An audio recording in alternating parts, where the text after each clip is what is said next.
कभी कभी किसी को समझाने का कोई फ़ायदा नहीं होता।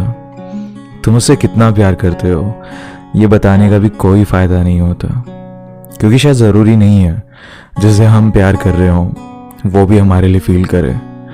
हो सकता है ना दोनों बहुत क्लोज हो एक दूसरे के, लेकिन ज़रूरी नहीं है ना कि हर बात को आपस में समझ सके।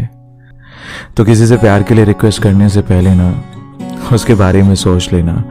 अगर वो तुमसे ऑलरेडी दूर जाने की सोचता है ना, क्या तुम्हें हर जगह से इग्नोर करने लगा है या अब तुम्हें पहले से कम टाइम देने लगा है, तो उससे रिक्वेस्ट सोच समझ कर करना, क्योंकि ज़रूरी नहीं है वो एक लॉन्ग टाइम के लिए तुम्हारे साथ रहना चाहता है। क्योंकि साथ रहना इतना आसान नहीं होता यार, जितना सिर्फ कह देना होता है। और किसी के कहने पे तो किसी से उम्मीद बिल्कुल भी मत करना कि वो हमेशा साथ है तुम्हारे, हमेशा पास है तुम्हारे, क्योंकि यार गलती उनकी भी नहीं होती। कभी कभी सब कुछ इतना जल्दी हो जाता है ना कि टाइम ही नहीं मिलता सोचने का कि यार हम कहीं गलत तो नहीं कर रहे। और ये बात बस वही समझ सकता है जिसे प्यार नहीं होगा, बस अट्रैक्शन या कुछ टाइम के लिए साथ रहना होगा।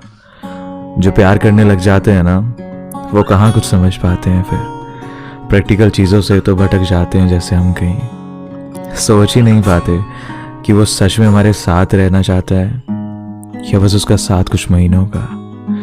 और इसमें किसी से रिक्वेस्ट मत करना रुकने की, क्योंकि जब तुम किसी से रिक्वेस्ट करोगे ना तुम और सस्ते हो जाओगे उसके लिए।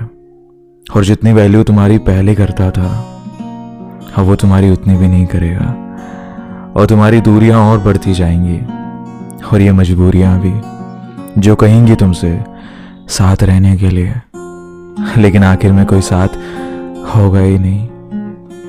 तो प्लीज किसी को मनाना, अपनी हद तक समझाना, लेकिन बस टूट मत जाना। क्योंकि अक्सर सुना है जब हम टूट जाते हैं ना तो हमें और तोड़ा जाता है, क्योंकि टूटने से हमारी वो वैल्यू ना पहले से और कम हो जाती है। तो प्लीज यार किसी से रिक्वेस्ट मत करना साथ रहने की। कोई तुमसे प्यार करेगा ना तो ऑब्वियसली वो तुम्हारे साथ रहेगा, और जो तुम्हारी किस्मत में नहीं होगा ना, और अगर तुम उसे पास रखने की कोशिश करोगे और जिद करोगे तो वो तुम्हें बहुत हर्ट करेगा। तो अगर कोई रुकता है तो ठीक है, और अगर नहीं तो बस जाने देना उसको। सबकी कहानी उस ऊपर वाले ने लिखी है, विश्वास रखो वही सब ठीक करेगा।